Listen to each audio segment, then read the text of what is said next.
दिल नहीं जलता, अब दिल नहीं जलता। दोस्तों, 2012 में कांग्रेस की सरकार ने जब ज्वेलर्स के ऊपर 1% एक्साइज ड्यूटी लगाई थी, तो उस वक्त नरेंद्र मोदी जी ने उसका बड़ा विरोध किया था।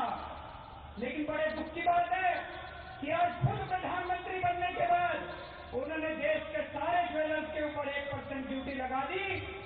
जो काम पहले कांग्रेस किया करती थी, वो सारे के सारे काम आज भाजपा सरकार केंद्र में आने की बात कर रही है दोस्तों। लेकिन मैं आपको कुछ उदाहरण देना चाहता हूं। दिल्ली के अंदर लोगों ने ईमानदार पार्टी को वोट दिया, राजनीति को साफ किया, इसका कितना बड़ा असर हुआ दिल्ली के अंदर।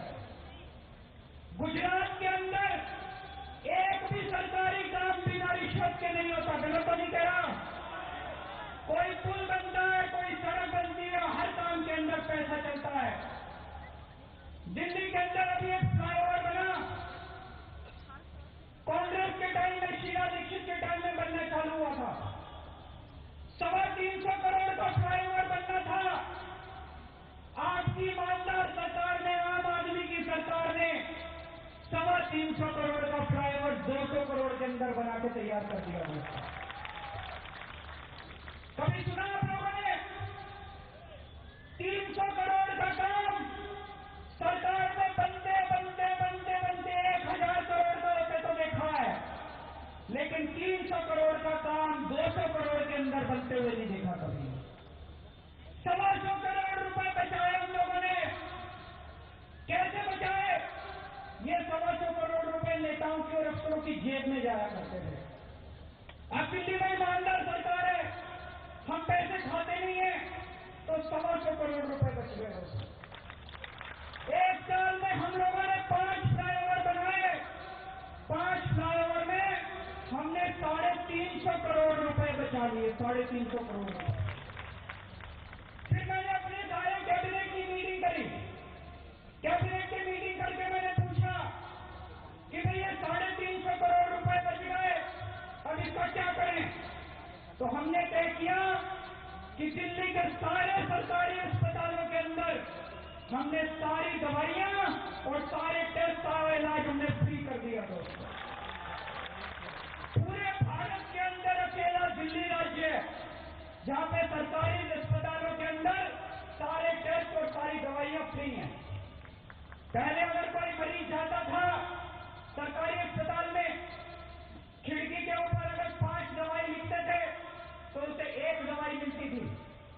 अब मैंने डॉक्टरों को बोला है पैसे की कमी नहीं होने दूंगा, लेकिन एक भी दवाई, हर दवाई के 2000 रुपए की दवाई हो, हर दवाई सरकारी अस्पताल के अंदर मिलनी चाहिए। गरीबों को दवाई की कमी नहीं होनी चाहिए।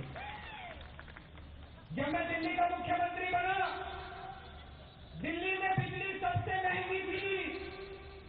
आज मुझे ये कहते हुए खुशी हो रही है कि पूरे देश के अंदर आज दिल्ली में बिजली सबसे सस्ती है। दोस्तों,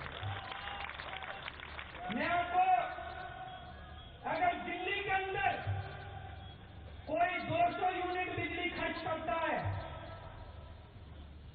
कोई घरेलू आदमी 200 यूनिट बिजली दिल्ली में खर्च करता है, तो उसका 462 रुपए का बिल आता है। गुजरात के अंदर 200 यूनिट बिजली खर्च करता है तो उसका 924 रुपए का बिल आता है। दिल्ली के अंदर कोई 400 यूनिट बिजली खर्च करता है तो उसका 1150 रुपए का बिल आता है।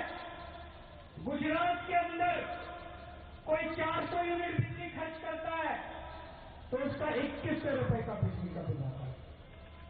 गुजरात के अंदर बिजली के दाम दिल्ली से पूरी तरह से दुगने हैं। दोस्तों, दिल्ली के अंदर हमने मोहल्ला क्लिनिक बनाए, झुग्गी बस्तियों। तो सूरत से आप इस वक्त अरविंद केजरीवाल को सीधे सुन रहे हैं। आपको बता दें, दिल्ली के मुख्यमंत्री अरविंद केजरीवाल ने अगले साल जो गुजरात में होने वाले विधानसभा चुनाव हैं उनके लिए तैयारी शुरू कर दी है और इन्हीं तैयारियों के बीच आज इस रैली को भी आप यहां पर देख पा रहे हैं, जिसे संबोधित कर रहे हैं और जमकर यहां पर प्रधानमंत्री नरेंद्र मोदी पर भी निशाना साधा।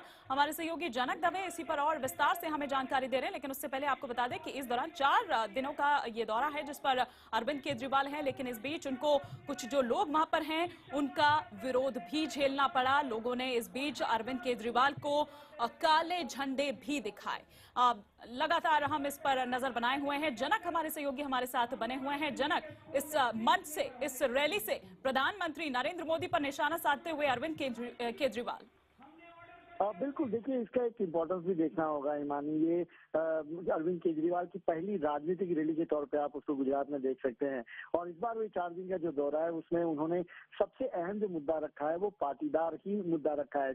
कल परसों से जिनको भी वो मिल के आए हैं वो सारे पाटीदार युवा हैं और पाटीदार लोगों से मिल रहे। आज जिस जगह पे रैली होने वाली है सूरत में जो हो रही है वो रैली भी पाटीदारों का जो गढ़ माना जाता है उसी इलाके में हो रही है। इसके पहले भी बता दूं ये यहाँ पर रैली रखने का सिग्निफिकेंस केजरीवाल यही बताना चाहते थे कि यहीं पे ही बीजेपी की इसके पहले जब रैली हुई थी तो काफी उसमें पाटीदारों ने उसमें विघ्न डाला था और उस रैली को एक सरकार के लिए काफी नाकामी के तौर पे उसको देखा जा रहा था।